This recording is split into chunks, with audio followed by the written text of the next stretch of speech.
Top of the morning to you all, and welcome to another edition of the Sal Greco Show. And I'm your host, Sal Greco. I hope everyone had a great weekend. I see many of you in the chat that I always see. I see Matt O'Brien. Good morning to you. Fox, 92 Charlie, right here. Shout out right off the bat, Frankie Palagwachi, $9.99 to the Sal Greco Show. Plenty of cafecito to go later on for that. It says, God bless everyone. Keep shining the light, brother. No, same to you, brother. Fox, $2. Super sticker to Fox. Thank you very much. Fox, always here, by the way. Shout out to you. You're always, pushing the show. Thanks a lot for that. You got Rob, 2226. Good morning from this free state of Texas. That's right. Texas is another free state. I think a little more freer than Florida, maybe, for the moment. Lone Silencer says good morning also. And we have plenty to talk about on this show. So if you can, please hit that like, share, subscribe button if you're watching on the Sal Greco Show on YouTube, which, by the way, there'll be some changes on there. You've seen a lot of uploads. I am uploading all the old shows because I recently found out that many of them got deleted that were on another channel. So we're going to put every single episode that's ever been broadcasted of the Sal Greco Show on the Sal Greco Show YouTube channel. They're already on the Rumble channel, so bear with me. One by one, they're going up. You see, I'm up to episode 80, I believe. So I believe 159 or 150. It was like 150 and something was the last episode I did on a previous channel in a network. So we're going to get all of those in. There's about 70 something more episodes to go. So bear with me. You'll see those up one by one. So stay on the lookout for that. And also on Rumble, you go on a Rumble, the Sal Greco Show channel, like that. Rumble, hit the Rumble button there. Subscribe there if you want to be on Rumble. And, of course, on X, you could follow us on @TheSalGreco. That's my X handle. And, of course, the show is streaming live there where you can like it and share it. Especially share this out with all your friends in a low information bubble. So, with that being said, there's a few things we're going to get to right off the bat. Number one, sport case of this captain that I brought up on the last show. All right. This is a captain accused of choking a man. It's Captain Bowen from Community Affairs. I love everybody, writes all this stuff and just everyone on internet just doesn't bring up that I had this originally for a reason. What I didn't want to tell you, which now you know public, is Mr. Bowen walked in, first of all, and they actually gave you a little more. The previous day, this 67-year-old, we'll call him pervert, he walked in on this person who had already been arrested the day prior for assaulting, and we're just going to say doing some other things to a family member of Mr. Bowen. So Mr. Bowen walked in and saw this gentleman who has no business being around a family member after being arrested for the very thing that I don't know what they're doing to get anywhere near this person. So, of course, he lost it. And, of course, he's got to arrest this person again. So I don't know if this person was arrested a second time, because that person has no business being anywhere near his family member after what happened. Remember, girl's 15 years old. 15 years old. What do you expect this captain to do? What would you expect? A family member, or we'll say someone who's directly involved, always defends their family, especially from a pervert like this. So that was the real story. Of course, they spinning it, making it. He's going to get charged with assault. But what you should know is internal affairs, Mr. Chief Thompson, Mr. I'm fraternizing with my driver, my subordinate, and all of that, and his executive doing the same thing with the PAA. All right. He decided, I'm going to suspend him. I'm going to have him arrested. He was arrested in Queens. In fact, the chief was over there, basically holding him while this chief of internal affairs, Mr. Integrity, Mr. Fraternizing, he thought of what he was going to do. Mr. I'm handpicked by the soccer mom. And that is now that whole incident should be, if anyone in Queens District Attorney's Office has a brain, that case should be dismissed. Second thing I'm going to mention here that they didn't talk about. If you don't know, this captain has a daughter, a daughter that's on the NYPD, working the NYPD right now. So they're kind of going to strangle him now. They're going to strangle him in that, we have something on you. Your next of kin is in the New York City Police Department. So they'll dangle that carrot over his head. See, no one reported that. But you all now know Captain Bowen has a daughter in the NYPD. And now if he doesn't go along with whatever scheme Mr. Thompson and the soccer mom and everyone wants to put on him, now they're going to hold that dangle. You should know that that's going to happen. When they get him, they're going to try to use that against him. As if you haven't noticed that the soccer mom is a vindictive human being, and what they do is they like to go after your next of kin, the legacy, even though the next of kin has absolutely nothing to do with what you may have done, because the soccer mom's going to say, this incident has brought shame to the New York City Police Department. Meanwhile, she should be ashamed of herself. I mean, the things that she did, And the next thing I was going to talk. So, guys, please get behind Captain Bowen. He's not guilty of any of this stuff. Anyone in his position would have done the exact same thing. And be on the lookout, because I know this stupid job and how they react. They're going to try to now dangle the carrot of your daughter's on the job. So if they don't hurt him, they're going to hurt her. You've seen that already. Captain Gabby Walls. They did the same thing to Jasmine Walls, right? Her daughter. That's what the whole lawsuit's about with one of these creeps I'm going to mention soon, Mr. Tim Pearson. But there's a whole thing with that. But, I find it funny because talking about the soccer mom herself here, I'm reading about something. She dropped the ball with those incendiary devices last week.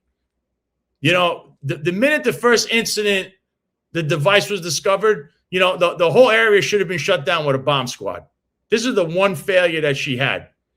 And she said, she was searching everything public, saying everything was safe. And it wasn't, because you saw there was a bunch of potential incendiary devices and vehicles. And, Bill Bratton, the former police commissioner, is one of two police commissioners in her ear. He's pushing this thing, in her ear about, we got to have this appearance, which is why you're seeing they pushing out Chief Edwards as the main hero. Not to say he didn't do anything wrong and that he did his job. He did. Of course, there's other people now that are going to be acknowledged, the cops. But now, they have the sanitation trucks over there for the St. Patrick's Day parade to block everything off, right? And this is what they should have done with this. But she did drop the ball with the incendiary devices. You're right. And she lied to everybody. So just wanted to put that out there because, she's going to be on a witch hunt now after Captain Bowen's family, because that's what they like doing.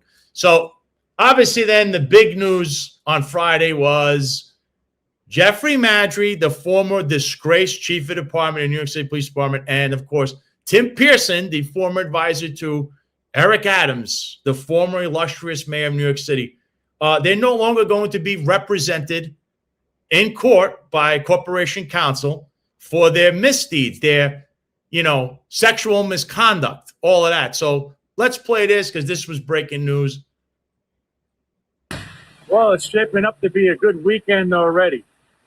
It appears that New York City Mayor Zohran Mamdani's head of corporation counsel has announced the law department will not be representing the disgraced former chief of department Jeffrey Madry and former aide to New York City Mayor Eric Adams, Tim Pearson, and their numerous sexual harassment lawsuits, which even representing them for the city was in violation of the law, GMLK.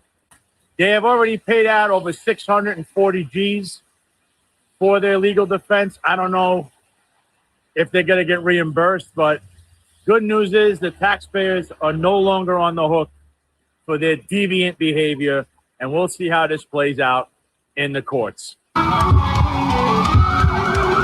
Let's big with this is in the very beginning, I had filed things, I had sent things to city council, I sent things, and General Municipal Law 50K2 is specifically explains this law, General Municipal Law 50K2, that the Corporation Council has to consider one of the most important thing is to represent you in any kind of case.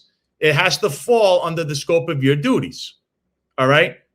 Sexual harassment, sexual assault, rape, that doesn't fall under the scope of one's duties, whether you work in the New York City Police Department, a fire department, sanitation, you work at City Hall.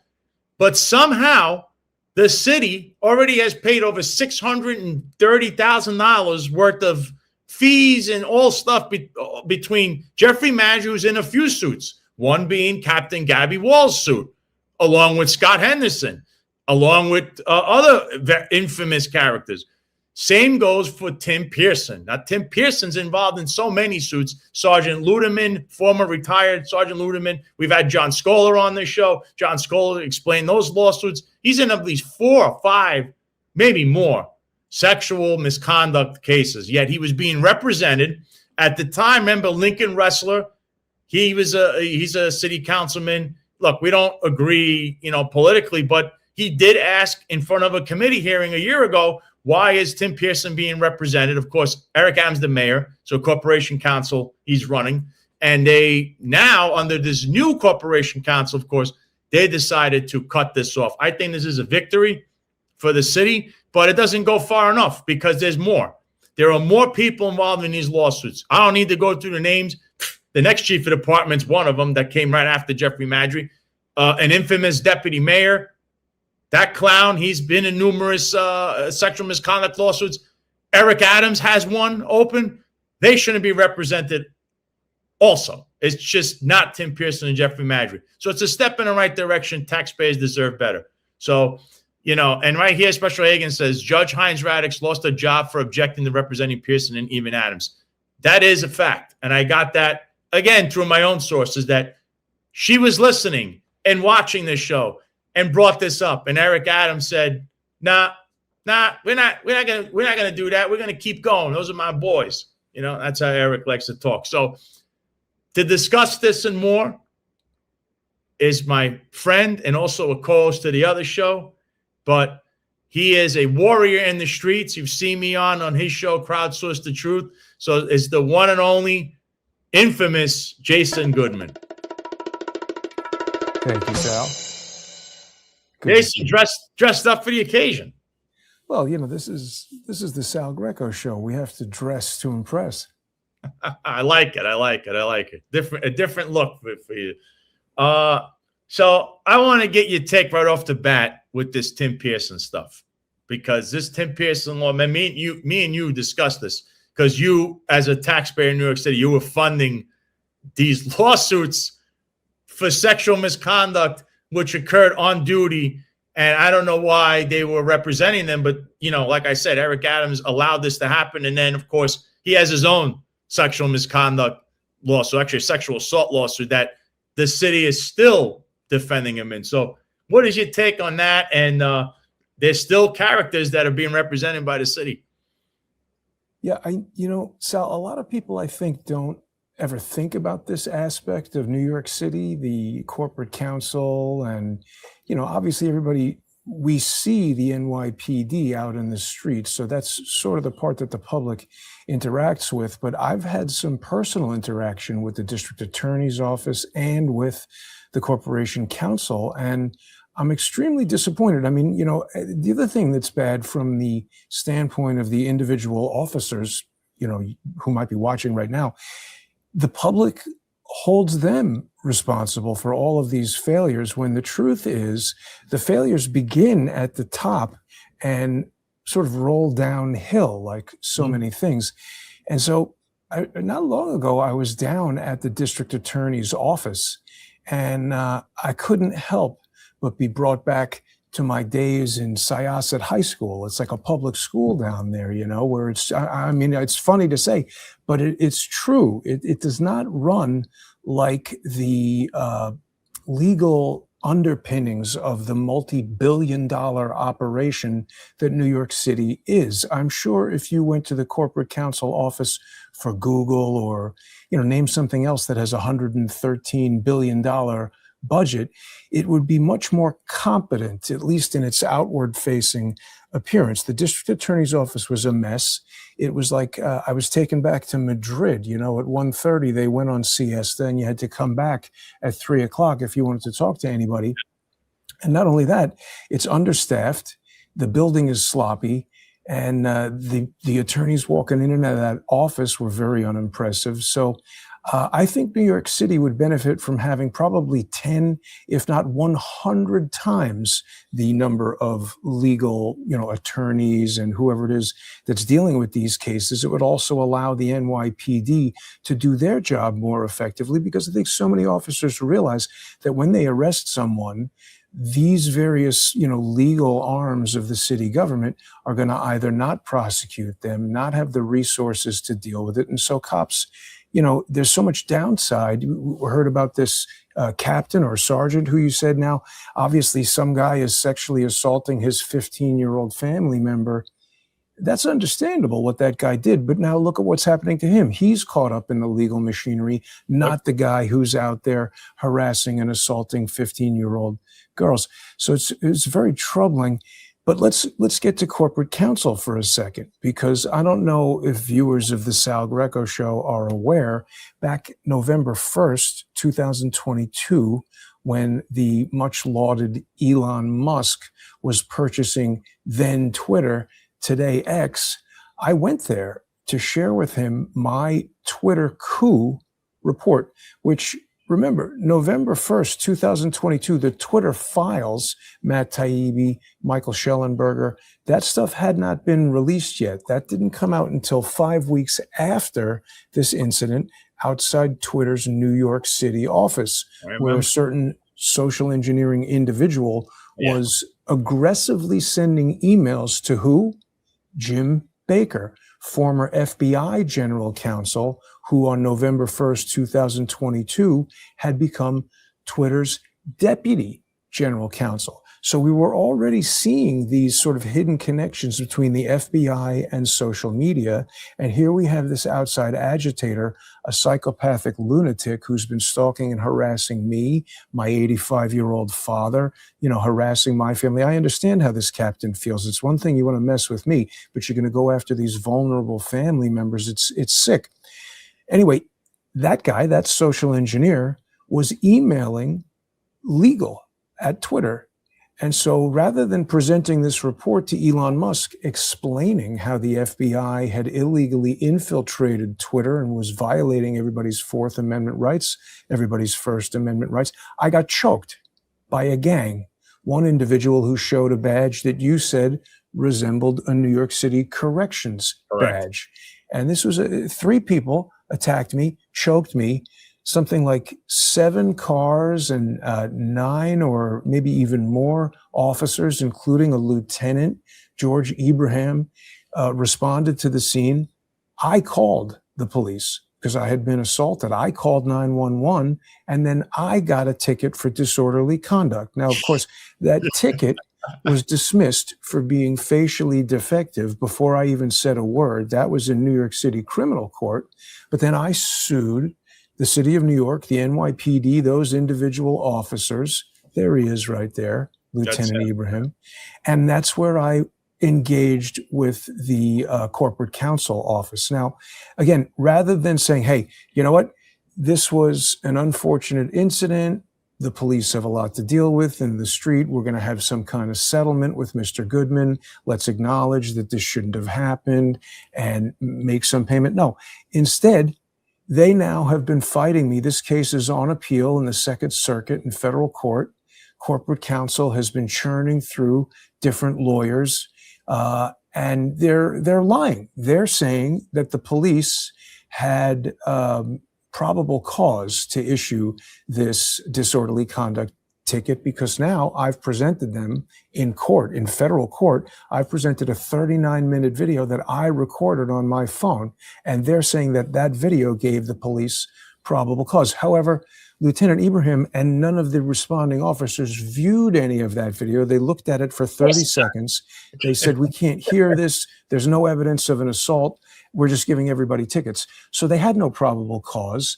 They also said, written on the ticket, Jennifer Caruso, Officer Jennifer Caruso, who either has rosacea or was drunk that night, said to me, on the ticket, she wrote, an individual known to the department, that means one of the assailants, told the undersigned, that's talking about Caruso, that the defendant caused a public disturbance. Now, the only other person there in the public, aside from the assailants and me, was Elon Musk's personal bodyguard who was guarding the Tesla that was video recording the whole entire incident. When Caruso, on my video, asks this bodyguard, did you see anything? He says no, and he leaves. So where did she get this testimony from a member of the public that there was a public disturbance if the only member of the public said he heard nothing and he was standing 5 feet away? So there was no probable cause. The corporate counsel's office retroactively lied to defend the police officers rather than defending me, the New York City citizen, the crime victim, the smoothie king of the NYPD, Officer Chandler Castro, who previously was employed at Smoothie King, laughed in my face when the officers first responded. Before I said anything, I said I got choked. He stood there laughing. I said, what the hell are you laughing at? I'm a crime victim. I mean, think about that. It's absurd, Sal. All right, your story, and of course, he has this. If that lawsuit is still pending, is just a microcosm of what it's like in order to deal with some of the men. And there's a lot of stuff like this. We're about to get into some of that stuff too. I mean, Eric Sanders in the chat says utter nonsense, no probable cause. So he agrees with you too. You can see the video. I believe it's somewhere on your X feed where this incident happened, and you could judge for yourselves. I mean, it's crazy how that went down, and then they blamed you for the whole thing. So, but before that, I want to show this video. One last thing about this Tim Pearson and Jeffrey Madry thing. Julie Menon, who's the speaker of the city council, she had this to say about, no longer defending them in court. The 9/11 files, as you know, this is something that is very important to the city council. The fact that the city has sat on these 9/11 files for years, the fact that thousands of people became sick and died of cancer because the city did not disclose the fact that the air was not safe to breathe, in conjunction with the federal EPA and former EPA head Christy Todd Whitman. So my question is, and I had asked this during the confirmation hearing, what is the status of the release of the 9/11 files? Thank you for that question. I can report that since I was confirmed a couple of weeks ago, we have set up a team that is reviewing what documents can be posted on a portal to provide access to the public and the cost for maintaining such public access, and what documents cannot be posted. For example, documents with personal information or individuals such as medical information. We're also looking at the cost of determining what documents cannot be posted. We will keep you posted on what we are doing, but that's what we've done the last several weeks, and we're working on this very hard. That's very interesting. Very interesting what she said. Well, wait a minute, Sal. Wait a second. So right there, we see the city of New York is concerned about the cost of maintaining a website to present the public with information about maybe the most serious event to happen in the United States since Pearl Harbor, maybe even more serious. But I mean, they can't spend $19.99 a month with GoDaddy, but they're going to spend thousands of dollars on lawyers making up nonsense that they had probable cause to have somebody strangle me. Yeah, and how about not saying anything about representing people for sexual misconduct in the city? And very cost conscious when it comes to 9/11 websites. And very recently, two officers that are assigned to guard her from the NYPD were involved in a frat house where the inspector, Rana, now admits that, he knew about the frat house activity while he's supposed to be guarding her. And then he gets rewarded. He's now in another part. He's in counterterrorism. Instead of is he going to get punished? Wow. And just so people know, So this captain we're talking about, Captain Bowen, his daughter's name is Susie Bowen. She's in the 112 precinct. Please make sure that nothing happens to her in the New York City Police Department and being transferred or undesired assignments, all of that nonsense, because that's what happens when now they're looking at her father who did the right thing and they're going to say he brought shame to the police department. That's the mantra here. But so I'm going to actually now to chime in on everything. There she is. To chime in on everything, we're going to have now to add to this discussion. He's the producer. He's the co-host. He's the wingman, the one and only Jack Stern. Yeah, thank you for having me today. And Jason, I'm very sorry to hear about what's going on with your lawsuit and how the police officers laughed at you. But what can you do? Yeah, it's really an amazing time to be in New York City government, because we come to find out that there's millions of dollars being hidden from us. And even as Mamdani's threatening to raise property taxes, we could be cutting costs in other areas. But unfortunately, with the negligent spending that's gone on for decades, Jason, it's almost like it's acceptable to just spend $1 million on a lawyer for Jeffrey Madry and Tim Pearson and to be spending money on all these other things when other costs are being neglected, right? Because that's the culture of New York City government nowadays. Yeah. And Well, obviously, that's what they want to do. They're doing it, And you bring up a good point, Jack. That's the one area we hear Mamdani giving these press conferences talking about raising property tax, which is already, I think, one of the highest in the country. He never once talks about cracking down on corruption or leaky spending or any of these nonprofits that the city is giving millions and millions of dollars to. People remember my other recent incident with the, what was it, Midtown South? Sal, what is that, the 14th precinct, where the detective squad was acting like Bart Simpson, telling me that Hughes Johnson was going to come meet me at the Walcott Hotel, where I observed and video recorded individuals who looked to me like gang members doing some kind of transaction around a 1-year-old baby.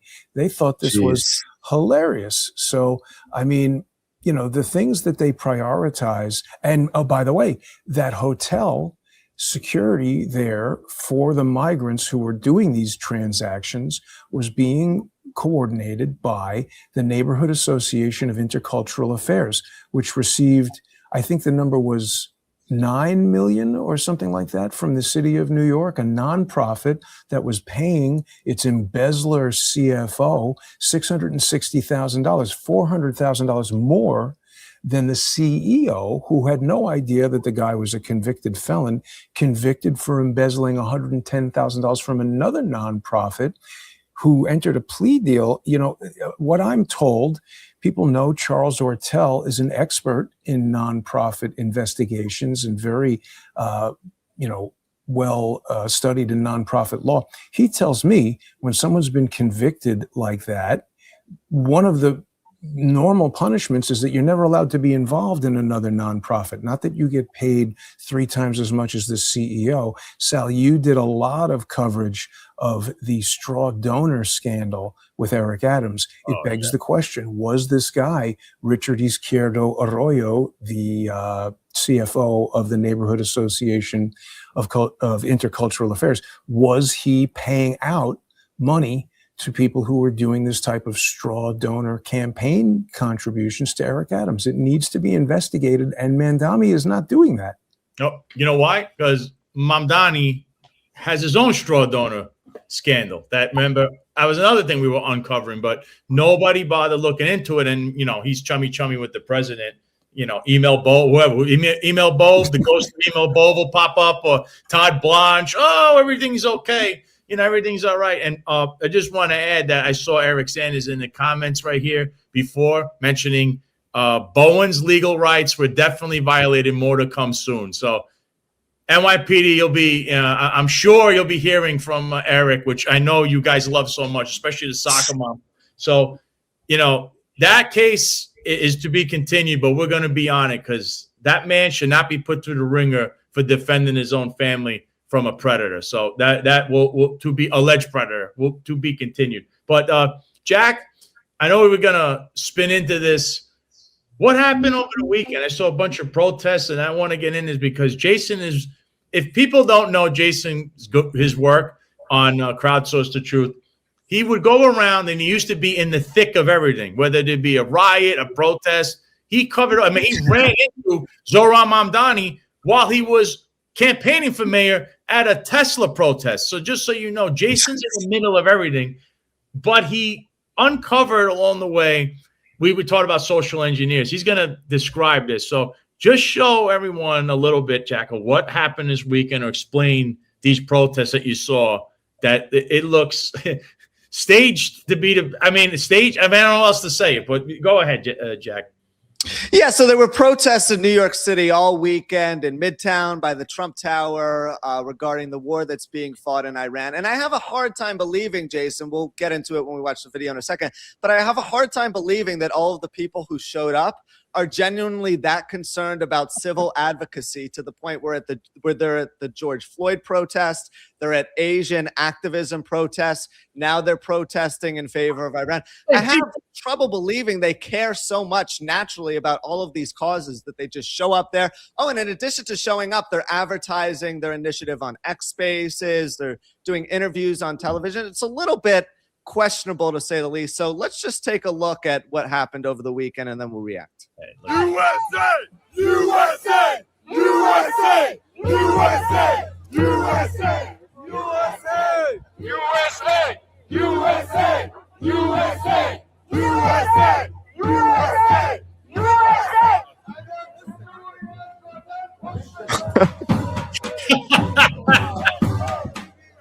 Ho ho! Islam regime, let's go! Hey hey! Ho ho! Islam. I mean, like, can we just stop this for the second? Like, this guy looks like someone at the World Baseball Classic cheering for Team USA for the Dominican Republic last night. How can anyone take him seriously? He's not even talking about what's going on in the war. He's just doing some reckless chant and trying to get attention from everyone there. All right, let's continue. Let's go. Hey, we look at each other as human beings, not as color, not as faith. And this guy has a New York accent too. He's clearly not from the Middle East, right? But he cares so much about the people that he has to advocate for them. Not as religion. We say, who are you and what can we do to bring all of us together? And that's what this fight is for. And Islam is against everything that we believe in. They want to bully you. They want to beat you. They want to torture you. They want to bring you down. They want to call women and look at them as they call them in the Quran that they are half brains. And we tell you that my mother has got more intelligence in her toe than her little baby. So listen to the rhetoric there. That's all we need to see. I don't need to listen to that guy screaming. Listen to his tone. They want to hurt you. They want to kill your family. They are not as good as your grandmother or your mother. I didn't even understand what he was saying. But either way, he's not going into the specifics of the war and why we're fighting the war. He does not know anything about the oil supply or our relationship with Israel or President Trump's relationship with Benjamin Netanyahu. They did not say one single thing about the war itself. All it was ad hominem attacks with baseless claims and no factual information. Jason, the floor is yours. Take it away. Jason, please explain social engineering, the whole concept behind that, because there's a lot to it. And look, I mean, is Talia Jane there? Was Crackhead? These are people that Jason has run into, by the way. The floor is yours, Jason. And now they're taking selfies with, I mean, come on. Right. And I mean, frequently with the Israeli flag, you're going to see Oren and Ronan Levi. Now, those guys are from Israel, so it makes sense that they would be supporting Israel at a protest. But as you said, Sal, I think Jack, you brought it up, the diversity of interests that these people have. It seems to be, whatever is the opposite side of what Trump and Trump supporters are on. And, look, I don't want to just take one side in this, because to me, it seems like both sides are controlled. And Sal, you used to frequently talk about, I guess it was John Schell who would talk about controlling the narrative. And I think that is what most of these protests are about. Frankly, even Olya Scootercaster and Freedom News TV, this is somebody who came from Ukraine, and, within the 10-year span that I've been doing Crowdsource the Truth, she appeared she gets an NYPD, or sorry, it's no longer issued by the NYPD. They come from City Hall. But these press passes, I absolutely object to the concept of a press pass. The freedom of the press is part of the First Amendment, and every single person in the United States enjoys that. The analogy that I've often made, if you go to your grandmother's house and there's a photograph on the refrigerator and you say, who was the photographer? It was your grandmother. Taking a photograph, the very function of doing that makes you a photographer. You don't have to study under Ansel Adams or get some kind of a degree or a license or a diploma. And likewise, going and reporting on public interest matters, it's journalism. The woman who recorded George Floyd, if you happen to be an eyewitness to 9/11, anything at all that happens, you go down to the court and shout a question at Alan Dershowitz when he's coming out of a Jeffrey Epstein lawsuit, you are reporting on public information. Now, I can understand that the NYPD has a need to control crowds, and when there are press conferences, there's limited space. So perhaps issuing attendance vouchers or tickets or something on a first come, first served basis could be justified. But I just object to the concept of a press pass because it grants the NYPD or the city of New York an opportunity to give out licenses to who may or may not report on these things. And it's very interesting. I've been to these protests. People may recall 2 or 3 years ago, there was a protest right over here near where I live on my block, 2 blocks away from my apartment at FIT. When we had all this Columbia riots and everything going on, there was a gathering, sort of a menagerie of morons who were out there having a pro-Hamas protest. And I just was walking down the street, took out my phone, started recording. They took one look at me. I didn't say a word. And they said, "Oh, you're a Zionist." They surrounded me.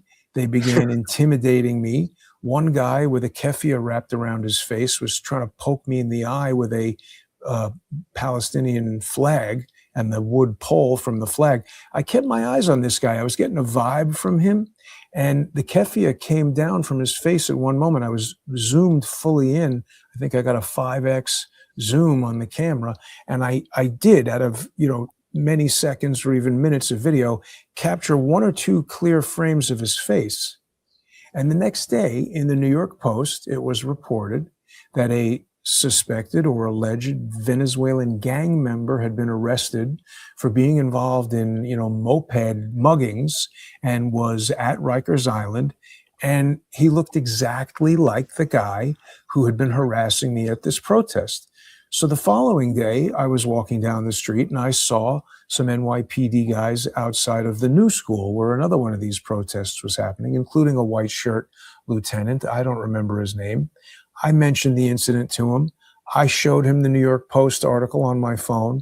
I showed him the video of the guy on my phone. And I said, "Doesn't this look like the same guy?" And the lieutenant said to me, "It's a remarkable resemblance." And I said, "Okay, so I want to report this. What is this guy who's supposedly a prisoner at Rikers Island? What is he doing at a protest?" The lieutenant asked for my driver's license. I said, "Wait a minute. The last time I gave a lieutenant my driver's license, I got a ticket for disorderly conduct and wound up in criminal court. So why do you need my information? This is all public stuff. Go investigate it. I'm telling you, this guy, Victor Parra, suspected Venezuelan gang member, was at a protest outside FIT last night. Here he is in the New York Post. I'll email you this photograph of him, but I'm not giving you my information." So the guy said, "Oh, we're trying to help you. You don't want to." So it's like, if I won't, you can't give anonymous tips to the police anymore, and they go investigate, remarkable resemblances of suspected criminals. They don't investigate that. Yeah, you have also had issues with what's his name, Matola, right? That was another guy from Community Affairs. You've run into him. I'm trying to explain this. I mean, I think there's a lot of truth to what Jason's trying to say. Is a lot of this stuff is socially engineered, especially from the protest angle, going back to 2020 and beyond. Occupy Wall Street. Sorry, forgive me for interrupting, but let me tie this together. I forgot about the social engineering aspect. My suspicion is the police or someone at Rikers Island says, "Hey, Parra, We need somebody who's willing to do violence on the streets, who we can disassociate ourselves from if Jason Goodman gets his eye poked out or stabbed in the throat, and just say, oh, we don't know this guy. He's a criminal. And I think the police hire these people or make some sort of arrangement with them, whether it's through a plea deal or just, we're going to let you out of this filthy prison, but here's what you need to do. And they're out in the street rolling around. This guy Para, he's not some high level undercover, or maybe he is, he's in the Venezuelan gang. But the point is, the police, whether it's Oren Levi, Victor Para, Ronan Levi, Uniska Wahalakano, who is Crackhead Barney, our buddy there, Walter Masterson with his friend Gonzo with the Muppet Show bomb, the Wile E. Coyote bomb. I think all of this is theater, Rand Paul, as a certain diminutive doctor would say. This is street theater designed to, do I don't know what, frighten the public, keep people off the streets, Create civil unrest. Civil unrest, demonstrate the police can arrest. So you said something very important, Sal, that the soccer mom dropped the ball, that the bomb squad should have shut down that entire area. Absolutely. By the way, that seemed obvious to me. Someone is walking around New York City with a bomb and you just say, oh, we arrested the guy. It was a dud, nothing to worry about. You would imagine remember they had that break-in on 44th Street or whatever it was, where the guy ran up to the 33rd floor and shot somebody in the NFL or whatever he did. They closed down like 10 blocks. Yep. For You were hours. on fire. Remember, you were trying to get in there. They weren't even Now allowed. you have a bomb. They don't do anything. That to me suggests that they knew that was a Muppet Show Wile E. Coyote bomb that they put there to have a big viral news item where we arrested the guy and, we don't know this guy, Walter Masterson, even though every time Jason shows up and starts screaming, arrest this guy, he's doing this, he's doing that. He's a January 6th dressing up like a Trump supporter, telling his friend, you have to go in disguise or the people we're trying to deceive aren't going to believe you. They don't arrest him. They take him out of those situations. He's there amplifying sound through a megaphone without a permit, and they're telling me to stop yelling. Yeah, see, and this is what I'm saying. Why I wanted Jason on for this reason, to explain this entire protest. I mean, a lot of people here, and I saw in the chat before, I believe Lone Silencer said, they're tired of this stuff. It's one thing, we're talking about the 60s, Martin Luther King, all that stuff. That was very organic. This seems socially engineered from the top. But do we know? I wasn't there. Could have been the same thing. The family of Martin Luther King ultimately won a civil lawsuit against the U.S. government and determined that there was a conspiracy to kill him. Ole Damagard did a whole series on the assassination of Martin Luther King, where he claims Jesse Jackson participated in the assassination. I think, the whole protest thing, it's got out of hand. I know I saw Ilby Eyecatch. Shout out to you. He's in the chat also. He was mentioning how, he thinks also the pro-Palestine chat, the pro-Palestine people, it's all one big thing, and it's funded by George Soros Foundation. I think there's other people. I think it's more than just at this point, you're looking at this and going, this whole thing has to be engineered from the top, because out of the 2020 riots, what did you get? You got a protest settlement agreement in New York that absolutely handcuffs the police department and being proactive, right? So somebody engineered that, because if you keep pushing that envelope forward, you're ripping open that envelope. Now you got what we have. So now there's really, if you were to go into these protests, Jason, you've really taken, you might take your life in your own hands getting in the middle of showing what's going on, like you did that time with Tesla. If you go back, you go on Jason's on his X, or go on his YouTube, Crowdsource the Truth. There's plenty of channels you could watch. When he went to Tesla about a year ago, he ran into Zohran Mamdani, and there were these people with the orange or red outfit on, like they had some kind of it looked like a thing you would wear if you're trying to. Yeah, it was like a vest or something, and all these people started surrounding him. When he gets over to Zohran Mamdani, who starts answering the questions, and then one guy starts following him around, and it's a group of them, and they're all wearing these shirts. And then we found out that I believe They're part of an organization as well. So the whole thing was constructed by someone engineering it, which is why the social engineering thing, where at first people would say, that's nothing. I'm starting to look at it and go, no, this is as unorganic as it gets. It's clearly engineered from someone, somewhere, or a group of people to get their objective. I think 2020 riots got you a lot of these protest settlement agreements. You got a lot of these police departments defunded. You got areas where, like Minnesota, where there's like barely any police anymore. And then you had ICE come in, all this other nonsense. And it's all due to this one incident. There it is. That's when he met. This 3 weeks in a row. How many New York City businesses could tolerate to close their location 3 weeks in a row? This is an economic attack on Tesla. How can you sanction this? You will never be mayor. This is not the use of the First Amendment. This is, step away from me. Don't advance towards me like that. Yeah, you did. You just came up to me in a threatening manner and you're advancing towards me. Back up. Look at that guy. That guy's like your size, comes over, body checks me. Unbelievable, right? He followed you. New. And there was a group of those guys. It wasn't just, and this was before Mamdani got there. They were there already in front of Tesla. If you watch this whole video, you guys will see that it was like an entire group, and they're all wearing some kind of red or orange, like it's the same outfit, and that's how they coordinate with each other. And they were following Jason before and after this incident, and they were all embedded in this little protest that was then, we found out was, I believe it was an organization that was involved with that. But the whole thing, again, socially engineered. And Mamdani's in the middle. You can't even get two words with him. Then all of a sudden, he doesn't have any bodyguards. So their intersectionality of all of these protests is what has me the most suspicious, because when you looked at the protests in Minneapolis in regards to the two citizens who were killed by ICE agents, it all of a sudden became an initiative to try and impeach President Trump.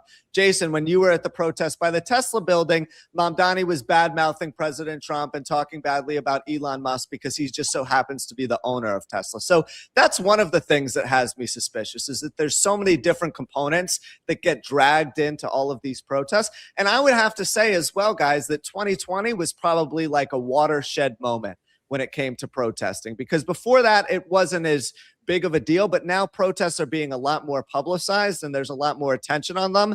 And as a result, there's a lot more foreign influence as well. So that's why we're seeing some of these characters kind of getting involved. And in regards to the bomb allegation that you made, Jason, about how things were kind of choreographed and televised beforehand, I do think that those claims have some merit, especially with, having the benefit of hindsight here. It does look suspicious that the chiefs kind of all looked at the bomb and no one drew their firearm and they all reacted very slowly, in the same way that the Charlie Kirk killing now looks suspicious for a number of different reasons that we'll cover on a different episode. But, it's just a weird time to be alive. And going forward, I think there's going to be a lot more protests that are planned with all of these bad actors, because they make headlines and they're the ones who get everyone riled up. So they're the ones that we're all going to be focusing on naturally, right? But it's always the same. Let's just talk for a minute more about the social engineering at this Zoran Mamdani incident. So first of all, I was telling him that I felt it was not First Amendment activity. It was the intimidation of Tesla and Tesla customers and the shutting down of a business, which was an economic assault. If they wanted to go to the park and talk about it, that would be all right. But to show up and make it impossible for Tesla to do business is a different thing. So this girl who came over and told him, don't talk to this guy or whatever she said, she's wearing a T-shirt that says Planet Over Profit, which sounds like a good thing. Planet Over Profit is this. It purports to be, some sort of a nonprofit. It wants you to support them by sending them money. Here we've got this, contributions will go to Planet Over Profit, but they don't really tell you who that is that the money goes to. Planet Over Profit, it's not a 501c3. It doesn't have an EIN. It's a very suspicious organization. I don't know exactly who owns it, runs it, is in charge of it, what its legal status is as an organization, but it's not a registered 501c3, 501c4, nothing like that. Which gives you, again, we start thinking, again, it's constructed how? Just funneling money to things. It's social engineered. That's what I'm trying to tell people. is when you hear that, whether it's Soros or this one or that one, and names you always hear, it's socially engineered. It's constructed in This a is way. a business, Sal. Someone is, they're not taking 100% of that money. They're selling T-shirts. They're collecting money on that website. New York City is worried how much it costs to run a website to tell you about 9/11. These guys have a fundraising website. People are sitting in an office somewhere getting paid by that. By a lot. They make a lot of money too. They raise a lot of money for this stuff. And you could tell by, the personnel they have walking around. Like I said, you could tell in 2 instances, Jason's getting body checked by and they're all part of this non-prop, whatever. I don't even know what this is. But I remember watching this video live on a Saturday, I believe it was, and saying, they're like literally following Jason around, and there's mom. Sal, the other reason it's not First Amendment activity, you can go to Washington Square Park and say Elon Musk is this and that, Donald Trump is this and that, that's fine. But when you start carrying signs that say burn a Tesla, that is a direct and explicit incitement to violence, and that is no longer protected by the First Amendment. I directly questioned NYPD officers about that. They wouldn't even address it. What should be said is you need to throw away that sign or leave, because you can't be here inciting people to violence at a protest. That's where the First Amendment ends. I'm not suggesting someone should be immediately arrested for having that sign, but the police should instruct them that is not First Amendment activity. In the same way, they should instruct them, you can't block the sidewalk outside of Tesla. You can't surround these cars that are approaching Tesla. You're intimidating people. Your First Amendment right ends where assault, harassment, menacing begin. You can't just go there and shut down the business. That's not First Amendment. No, well, they allow that though. And also criminal mischief when they break cars, break items. Right. But Mottola tells you, Mr. Mottola from Community Affairs, that and then he's talking to crackhead Barney on the side. You're like, what's going on? It's a classic bait and switch technique that I was just talking about too, Jason, because they bring you there to protest Tesla, and then they talk about the climate. Like, they clearly are reeling you in so they can go into detail about something else and to lobby for a different initiative, which is really part of the problem with protesting nowadays too. It's like, if you're going to go protest something, go and protest it peacefully. Don't show up, cause a commotion, and then immediately pivot to the next thing, because that proves that you have an agenda.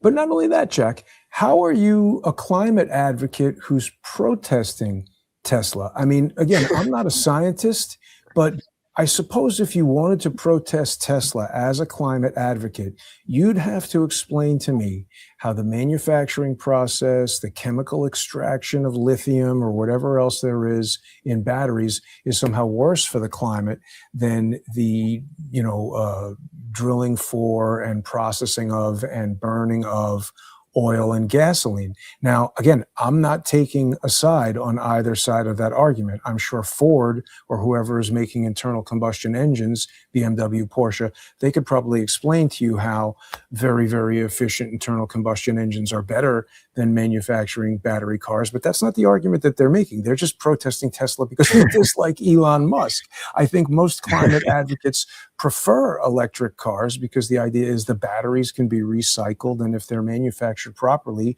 it is perhaps a more sustainable use of energy. No, listen, listen, this thing it's got my blood boiling seeing all these protests over and over again. I see them all over the country. It's the same characters, the same stuff. Nobody does anything. I understand it's First Amendment right, but then it spins into what you're seeing. A lot of damage, money, things have been destroyed in the city, and no one's ever really held accountable. And then when you arrest people, remember the Molotov cocktail people they threw and they firebombed a van. They were attorneys. They lawyers. Right. They were lawyers. And nothing. What happened to them? They got a slap on the wrist. Whereas if you or I or anyone else decides that, hey, we're going to fire burn, we're going to jail forever. So that's, again. You might get out to participate in a Hamas protest. Not forever. Yeah, they'll get out in time for the Hamas thing. But I want to move on to something else before I get into the break here. But Jack, you have a video. I believe Tucker Carlson. There's a lot going on with Tucker Carlson, who I'm going to tell you I unequivocally always support, because Tucker had me on his show at a time when, not too many doors were open. So I never forget that.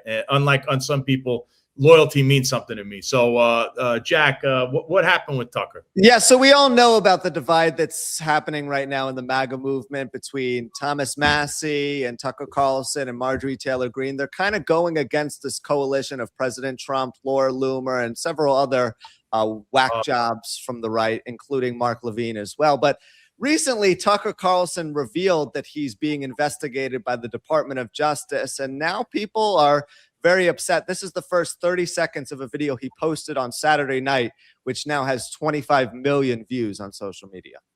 So the other day I found out that the CIA is preparing some kind of criminal referral against me, a crime report to the Department of Justice on the basis of a supposed crime I committed. What's that crime? Well, talking to people in Iran before the war. They read my texts. So the crime under consideration apparently would be the Foreign Agent Act or something like that, acting as an agent of a foreign power. And I don't expect this to go anywhere. I'm not too worried about an actual criminal case against me for a bunch of reasons. One, I'm not an agent of a foreign power, unlike a lot of people commenting on. So yeah, Tucker's obviously revealing that the Department of Justice is investigating him for getting in contact with the Middle East prior to the war happening. He sounded the alarm on this war for a very long time and said we should not be at war with Iran. We should not go to war with the Middle East again. He even compared it to both the playbook that George H.W. Bush and George Bush employed and said this is the wrong path to go down. But now it seems like this is political persecution because he obviously has the platform that he has. He speaks out against the president, but because he has a very powerful voice in manipulating public opinion, it seems like they're going after him to try and make an example out of him. What say you guys? No, you go first, Jason. I mean, I don't want to. I disagree, Sal, with your opinion of Tucker Carlson, so I don't want to insult him on your show, but, he's taken material from me to defend Alan Dershowitz, which I found very not good. And his father was in the CIA. He's received funding from this guy, what's his name, Malik. And by the way, I'm not singling him out. This 1789 this is a free speech Capitol, platform. Everyone gives their opinion. Yeah, 1789 Capital, which maybe you guys have heard of. This is an investment, a venture capital firm. First of all, I mean, look who's involved as one of the principals is Donald Trump Jr., but it's this guy, Omid Malik is the main guy here, and he's invested quite a lot of money in Tucker Carlson's, independent podcasting network or whatever it is. So there's a lot of strange money incidents. I mean, Sal and Jack, you guys run a show that's very similar to mine. The only people who sponsor Crowdsource the Truth and give me money are the individual viewer sponsors who go to Patreon and subscribestar.com/crowdsource the truth and to Substack and who watch External Affairs with Sal Greco and sponsor that show. I don't want some Middle Eastern business person writing me a check for $1 million or, one of the reasons I started Crowdsource the Truth, a lot of people know I used to be in the motion picture production business. I was a visual effects cinematographer and a stereoscopic imaging specialist. And one of the last projects I did was a ride film in Dubai called Daydreams of Dubai. And when we were done and I came back to New York, the Emirati client decided they didn't want to pay. And so I lost like $250,000. Jeez. And I just couldn't even afford to pay the insurance on my equipment that year, had paid the crew, had paid for plane tickets and all kinds of things. And at that moment, I said, it basically drove 21st Century 3D out of business. And I said to myself, I'd rather have 200,000 people paying me $1 each than one person paying me 200,000 because there's no way 200,000 people all at once are going to decide not to pay the dollar. And you get on the line with this one sponsor, whatever it is that you're doing, and you find yourself beholden to that person. So again, I don't mean to speak badly. I appreciate what you're saying. Sal, Tucker had you on his show at a time that you were really being held down by the NYPD, and that was good of him to do.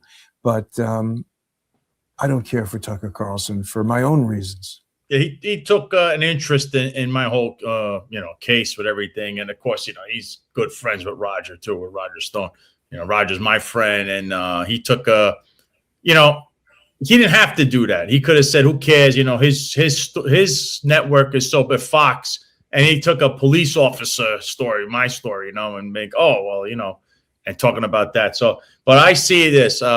He's been getting attacked by the same exact people we always talk about. Is certain people that keep attacking him that also are little social engineers themselves, apparently online, or a part of a network or something, because it's almost like, I've said this before. I mentioned with the conservatives, we had DC Drano, where he would post something, and then 7 other guys that have conservative following, they all post the same thing within seconds of each other. Don't deny that. Word by word. It's like warring factions, right? Yeah. And you say to yourself, what the hell's going on here? So I see the same thing happening to him, only they're taking this to another level. Now it's the CIA is keeping it, all because they might I believe that too. And these people are dirty. CIA, these people, what are you doing even? Tucker Carlson's an American citizen. He's not in office. He's a journalist. I'm supportive in that. They shouldn't be doing what they're doing. What they could do, Jason, is they could do that to you or I or Jack. Oh, I know. And they do. And that's the FBI, the DHS, the CIA. I agree.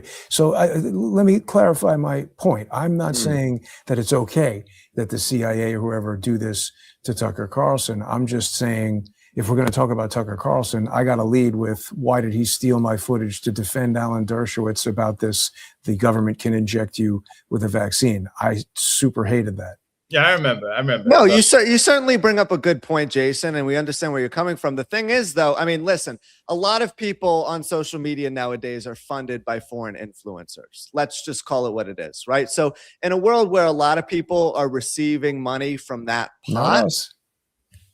No, not us. No, not us. We're not funded by these foreign interest groups. But in a world where there's a lot of foreign influence, and it seems like a lot of these people on social media have come out in favor of the Iran war, it's nice to see people like Tucker Carlson who have kind of a contrasting viewpoint. Now, the point you just made, Jason, about 1789 and that person who's funding Tucker who has connections to Don Jr., that makes you wonder if all of this is just one big WWE show, and they're not. Yes.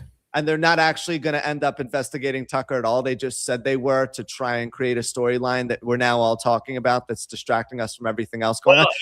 You mentioned something, because somebody over the weekend, it was saying, I think Mike Cernovich wrote something about it. It said, like, the only reason anyone's talking about it is somebody went online and started writing about it on X, and you got engagement for them. And they're trying to say, well, they should take the monetization program away from X. But it only favors the same social engineer. Again, it's the same problem we're having. You know what's interesting, Sal? There's a guy who I've become sort of DM friends with who's producing a lot of AI content. You remember when this C-Dance 2.0, this Chinese model that's able to reproduce actors and everything, there was a Star Wars meme where Natalie Portman says, oh, we're going to cure cancer with all these data centers, right? And then they cut to a wide shot and he's made her breasts gigantic. That's this guy, Charles Curran, very talented AI visual effects artist. And he posted the other day. Now, granted, that video got 14 million views. He's had other videos that have gotten 2 million views, 1 million views.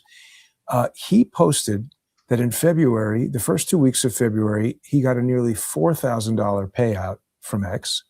And then the last 2 weeks of February, he got a $26,000 payout from X. Now, you mentioned earlier, Jack, the Charlie Kirk assassination. The week after the Charlie Kirk assassination, when I identified video evidence that I believe contained drones in a video shot by Adam Bartholomew from his Life is Driving Twitter account, I daily, Sal, you saw this every day, 2 million views, 2.7 million views, 1.5 million views. I had 5, 6, 7 tweets in a row that were breaking 2 million.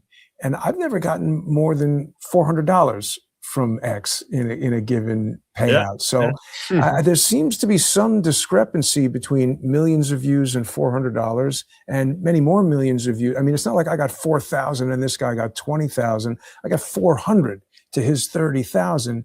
It just seems imbalanced at first glance. And this is a financial black box. Elon Musk can pay whatever amount to whoever he wants. You have no idea how much it is.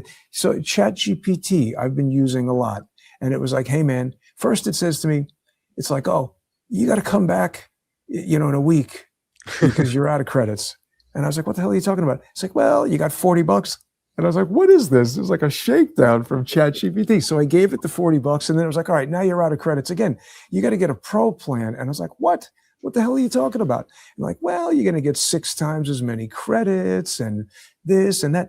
And I was like, wait a minute, how does it work out that $20 a month, you get this many credits, and for 10 times as much money, you get 6 times as many credits? It's like, well, it's like at the used car lot or something. What the hell is this ChatGPT? Yeah, I know. I said the same thing, but I think that's what really, the whole thing derived off the internet. They made a big deal over it because people want to get clicks. They get all these views, and that's basically, that's how this thing works. It's a social engineering project. There's people on top and then they divide the money amongst themselves. It's all this is. There has to be like a meticulous planning involved too. Like if the war in Iran generates enough publicity, okay, Tucker, you're going to go ahead and make this video saying that the Department of Justice is investigating you, even though we're not really going to investigate you. We just want attention on you for a little while. Like there's a lot of planning between the higher powers involved, and it seems like they're in collaboration with one another more than they're against each other. Right.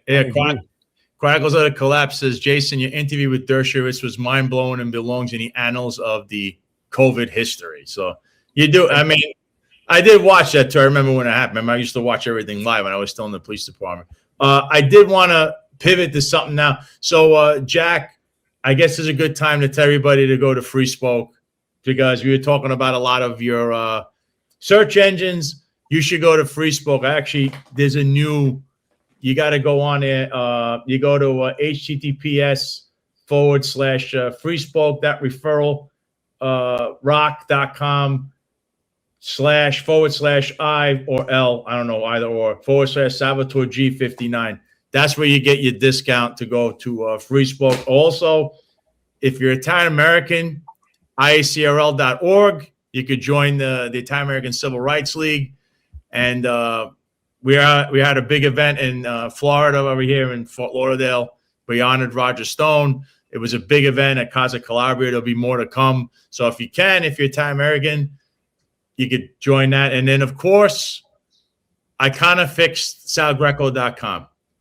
So if you want us, this is the way you support us, just the way Jason said. Go to salgreco.com. This is the store. And I just added a couple of things there. You can see all those shirts, but right there on the left and the top, that's a Joe Cop shirt. We had a lot of Joe Cops coming on, and with their hairbag rhetoric and all that nonsense. You could be a Joe Cop yourself now. You want to be a hairbag, and here you go. You could rep it out, and comes in different colors too. It comes in different colors and all shapes inside. I believe it's like $25 the shirt. It doesn't tell you that. It tells you in the frame of it. But go to salgreco.com, go to the store. I have this is the newest item. Get your Joe Cop shirt. Obviously the Fugazi shirt, if you remember a certain mayor. He's a total Fugazi that was running for office. Obviously the classic Sal Greco, the Nothing Wrong. We have also mugs. There you go. There's the Sal Greco Show mug. Now, what would be better watching this show and not having your coffee in the mug, right? You can also have that. The Sal Greco did nothing wrong. That you can have that mug as well. But this is the way, this is how you go forward. You can help us out. You go to the store. You also could click the support button, whatever you can, if you want to help us out. I mean, I'm involved in 2 lawsuits. And I'm trying to do things with the show. Jason can tell you it's not easy. We don't have Mr. Malik there funding everything with Donald Trump Jr. This is the way we do it. the way we do it here is this is the way it's got to be done. You support the show through, go to salgreco.com, go to support. You feel like, leaving a nice little donation, recurring donation. I'm trying to do things here, but it's not easy when all your money's tied up in lawsuits. And of course, we have items coming. We have shirts, we have mugs. There'll be more to come, but that's just to, and I got a lot of requests for the Joe Cop shirt. So now you could be a Joe Cop too and represent the brand as well. Yeah, this is just scratching the surface as well. We're going to have a lot more material in the weeks to come, including a Con Sofrito shirt, a workout training one. And if you guys have any ideas about designs that you want to see, feel free to send them to us as well. We're always open to taking suggestions. And we're men of the people too. So we do exactly what you guys want. If there's any shirts or mugs or sweaters or hoodies or sandals, if you like to go to the beach and you live in warm weather like we do. So yeah, feel free to chime in. Yeah, it's supposed to be con sofrito. You got to say it right. My acento was not perfect. You got the now defunct, disgraceful place that was open with all that Michigas going on there. Before you leave, Jason, I was going to hit you with this one. We discussed this the other day. Michael Cohen, a disgraced attorney, no longer practicing in New York City, involved in Trump land, got thrown out because he tried to testify, all this other nonsense. He literally has been on The View. He's been on all these shows. And then lo and behold, he starts saying, I was coerced into things. Do you see this on the screen? Is that not Michael Cohen with Laura Trump? Laura Trump, meaning the daughter-in-law of one President Trump. How are you? What's going on here, Jason? How did this become Michael Cohen, which you also exposed a few things about him as well? What are you looking at here? What are we looking at? Why is this going on? I mean, seems like WWE stuff. Yeah, I can't explain that with Laura Trump. I mean, the Michael Cohen being coerced, I believe that. I mean, that was my conclusion before he said it. When I was chasing down Norm Eisen outside the Stormy Daniels trial, that's what I said to him. We had Robert, I think is his first name, Costello, the attorney who initially met with Michael Cohen. See, there was more to that. I was trying to interview Mr. Costello, but he wasn't interested. I mean, he's a working attorney. He's an older guy. He's not interested in being on social media or getting more involved in this than he's legally required to. But Michael Cohen had approached Costello about representing him, about Costello representing Cohen, because Michael Cohen told Costello that his office had been raided by the FBI and that he was going to kill himself and he didn't know what to do and this and that. And just from listening to that story and knowing what I knew about Michael Cohen and the surrounding context, I suggested to Mr. Costello that Cohen was actually targeting Costello, that they wanted to wrap Costello up in this to get Costello jammed up so that they could force Costello to testify against Rudy Giuliani. Because Costello was one of the attorneys in the Southern District of New York U.S. Attorney's Office when Rudy Giuliani was the U.S. Attorney for the Southern District of New York. And we know they were hard on Rudy Giuliani. They got him eventually, but the way these high-level lawfare operations, which, by the way, lawfare is a form of social engineering. It's manipulating the law and, weaponizing it in the same way that what we're talking about is weaponizing social media and the news, traditional media. That's more Tucker Carlson. But, there's a spectrum here. So I believe what was happening is they were trying to wrap up Costello. Luckily, Costello was too smart to fall for this, and he eventually exploded in their hands like a hand grenade you pull the pin out of and forget to throw. But what he basically said in that Stormy Daniels trial was that Michael Cohen had paid Stormy Daniels out of his own money. Cohen took out a home equity line of credit. Now, his wife did co-sign for the HELOC, but once it's open, either of the marital partners, you get a checkbook that you can write checks out of this HELOC account, and either marital partner can write those checks. So if you just write a check to a hooker for $180,000 or whatever, $130,000, and don't tell the wife, I don't know if that's fraud or just being a jerk, but the point is he did legally, as far as I can tell, obtain this HELOC. That money was used to pay Stormy Daniels. Now, think about this for a second. Whether it's Stormy Daniels or a flight attendant on a private jet, I think, and I don't have any experience in this, but I think that these unscrupulous individuals who want to sort of blackmail billionaires, is 130,000 the number? It sounds low. Elon Musk settled with a flight attendant for 250,000, and the allegations weren't even nearly as public or scandalous and didn't really threaten his role as president or whatever. I don't think investors in Tesla or SpaceX really cared if Elon Musk did or didn't offer to buy a horse for some flight attendant he allegedly showed his member to. But that's, I'm getting too far into the weeds here. The point is, it seemed like an extremely low ask from Stormy Daniels for 130,000. That just seemed like a number that Michael Cohen could write out of this HELOC checking account. So he was coerced by Norm Eisen to set up this whole ridiculous scheme. The other social engineer we had in that mix was Felix Sater, the Russian-American real estate developer, who also just happened to be working in Trump Tower. I think what's happening is Michael Cohen, Felix Sater, these people are all associated with the Clintons.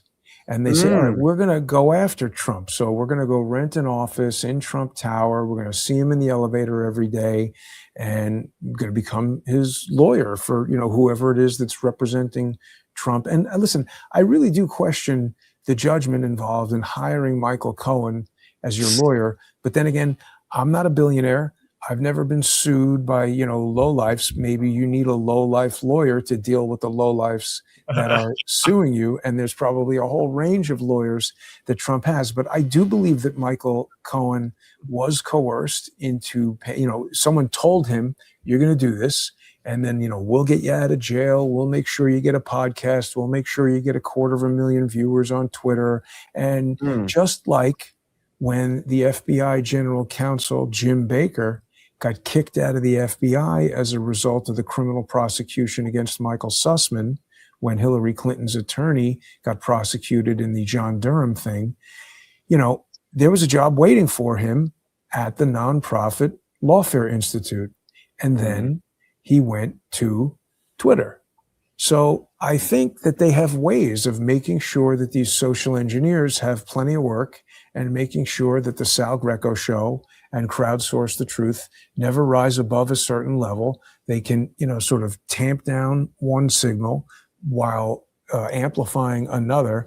And this is how they manipulate and, as John Shell would say, control the narrative. Oh, the narrative. That's right. But Jack, is there more to that Michael Cohen story? He just mentioned a podcast, so it's funny because I thought, you know, yeah, it gets even crazier. But first, I just want to say the dollar amount is extra suspicious when you consider that E. Jean Carroll was paid $88 million by Trump. Right. There's a large difference between 130,000 and 88 million. So that's reason number one why it's suspicious. Reason number two, and this is something you kind of look at in hindsight as well, Cohen was a personal injury attorney before he was hired by the Trump family. So what did he know about their legal proceedings or what was going on within the family? This is no different than the family from The Godfather hiring Tom Hagen to be their lawyer, right? Like someone who had a completely different background, and all of a sudden he's overseeing all the family business. It looked odd at the time. No one really questioned it because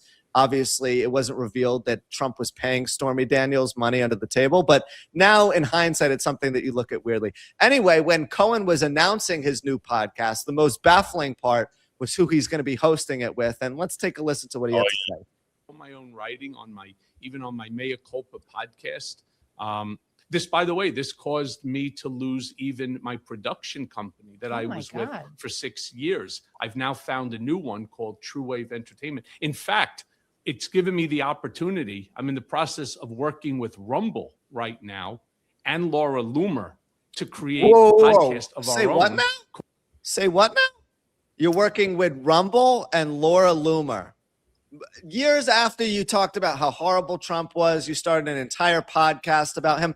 Now you're going on with Laura Trump, his daughter-in-law, and she's like sympathizing for you. Oh, I'm so sorry you lost your company. That's such a terrible thing. You're such a good person. It doesn't matter that we were in conflict for all of those years, because we're going to put that aside so that we can convince people that they should now listen to and trust you. And it's also weird in light of everything that's going on right now, because Trump is like, it's like Love Island when they throw people off the island. Trump is throwing people off the MAGA island one by one, whether it be Marjorie Taylor Greene or all these other people. And now he wants to invite someone back into the villa who originally went against him. It doesn't make any sense. WWE. Jason, Let's just talk about this for a second, because you guys were the first to tell me about this. So Michael Cohen just said he lost his podcasting company, which, as I understand it, was this thing Midas Touch, which is an American progressive media company. This thing is pretty closely associated with Norm Eisen and the Lawfare Institute and all of those guys. And so, I mean, you know, Michael Cohen, yeah, I mean, it's hard to know which of this is WWE. And I mean, these guys would obviously be angry if Cohen now flipped sides and went back to Trump. It also would make logical sense that Michael Cohen is a spineless rat who just, you know, runs to whoever it is who he thinks he can get him out of trouble, get him a fast buck. I'm surprised at Laura Loomer if she's actually working with him to do anything. But frankly, Rumble, in my opinion, I know you guys are on Rumble. That's another, you know, WWE social engineering piece of nonsense. Bongino, are you kidding me? Owned by Bongino, exactly. And everybody Jr. has a show, yeah. Yeah, and they get paid on there. You know, that's another social media network where, for whatever reason, Crowdsource the Truth can't gain traction. And, you know, I mean, listen, Sal, you and I and Jack, you guys, we all talk about topics that obviously people are interested in. Sal's got unique contacts into the NYPD, his unique experience and understanding of the inner workings of New York City politics, and particularly the police force. And it's just strange to me how certain seemingly idiotic shows get huge followings on these other channels when they're not really doing anything or investigating anything unique, and then other things just can't ever get anywhere. And Laura Loomer, too. I mean, she's the same person who's telling people that they're not loyal enough to the president because they don't use the same type of toothpaste as him. Now someone who gave him negative publicity for 3.5 years and hosted that's a little crazy, spilling all the beans about him, is welcome back onto Island and has to do a podcast with her so that they can inform an audience about what's going on and what happened. And he's obviously not going to be bad-mouthing Trump anymore. So he's totally changed his tune as well. This is amazing. Clear manipulation. Now, speaking of her, do we have this clip of in India with her? Yeah, let me go grab that. So just to set the table, the illustrious Laura Loomer went to India. Now, you know, she said a ton of stuff. You want to say anti-Semitic. She talks about everybody being anti-Semitic. She went to India and she said a ton of stuff against Indian people. Really bad things. I can't even look at that face, but there was. I took it off the screen until we play the video. Yeah. But there was an answer. Someone there that's Indian from India, that's a conservative, had something to say. So let's play this clip. She's in India, may I add? Just remember that. And she before I play it too, let me also add that she deleted all of her anti-Muslim, anti-Indian posts before going on the trip, so that people there would just forget about what happened and she could start off with a fresh, new, clean slate, right? So yeah, let's hear what this guy had to say when he was calling her out. Racist and Islamophobic.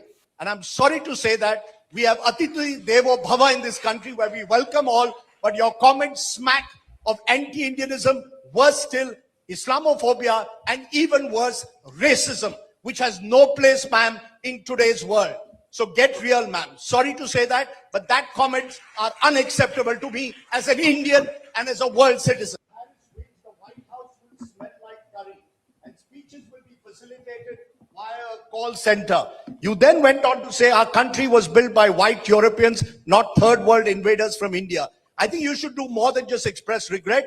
Be racist and Islamophobic. Yeah, so you guys get the point. I mean, we're calling her out for everything she said, and unlike being the tough guy that she is on the internet when she throws stones because she's looking at a glass house, she's just sitting there with like a little weird grin on her face. Did she respond at all?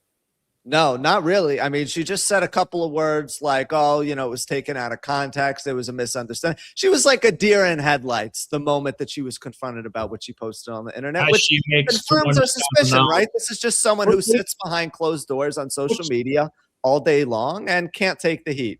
What do you think she makes on X payouts, Jason? You think she's in Tim Pool territory? Or I don't know about that. Tim Pool boasts about his 8-figure organization, which, I mean, seems a little bit not a good idea to boast about how much money you make. I don't know how much money Laura makes. And I mean, look, I will say she's done some good work, some good journalism. She's made regrettable comments.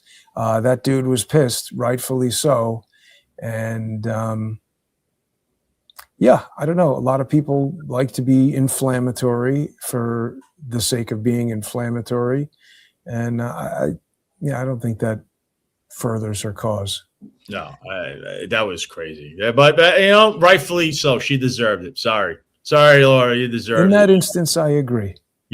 Listen, Jason, you can respect some of the investigative reporting that she's done, and not approve of other things that she does. That's exactly she's a good citizen journalist. We can give her credit where credit is due. But we also believe, Jason, that she goes on the internet and tries to fan the flame of conflict over absolutely nothing and tries to antagonize certain crowds.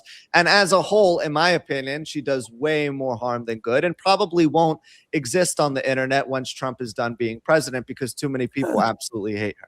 I don't know about that. She's a strong-willed person with a lot of energy, and I have a feeling Laura's going to be around for a long, long time. She's still pretty young. Sometimes people need a little bit of maturity to understand that they've made poor decisions or mistakes, and you know, hopefully the good things that she does will outweigh the negative comments, and maybe she learned something from getting yelled at by that guy and feeling embarrassed on the internet. Maybe she'll change her approach.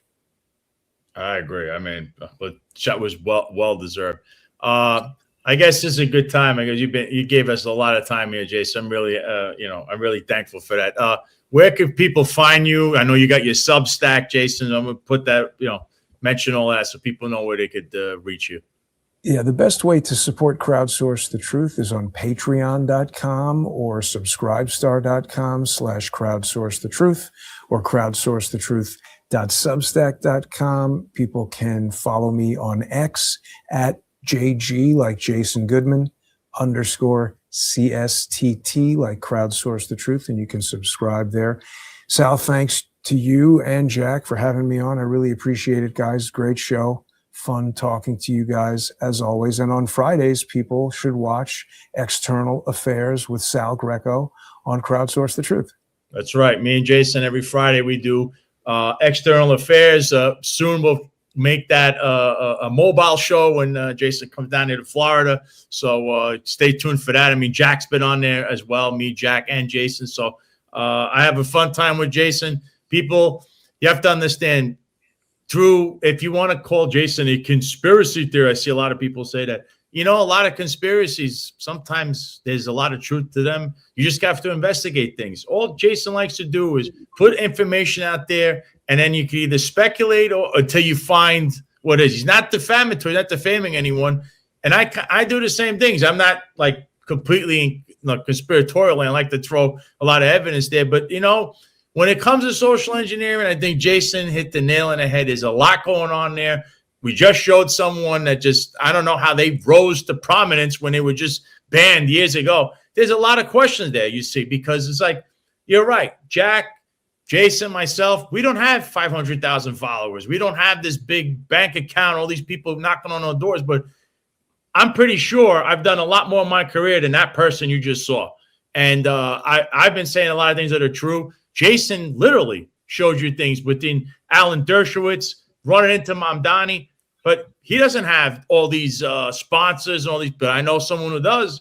They went from nothing to 2 million followers, and you need to ask yourself, what's really going on behind that? That's all we're doing here, folks. We like to question things or present evidence. So, Jason, It's great having you here. You look great for the occasion as well. So, and we'll stay in touch. And of course, on Friday, stay tuned. We'll be on with External Affairs. But thank you, Jason, for coming on. It's been an honor. Yeah, good Thank you, stuff, guys. Jason. Thanks very much, guys. Have a great day. I'm looking forward to seeing your new Lamborghini the next time you're in Florida too. I know you're a big It's in the Lambo shop. Oh, it's in the shop? Okay. Well, hopefully it's repaired by the next time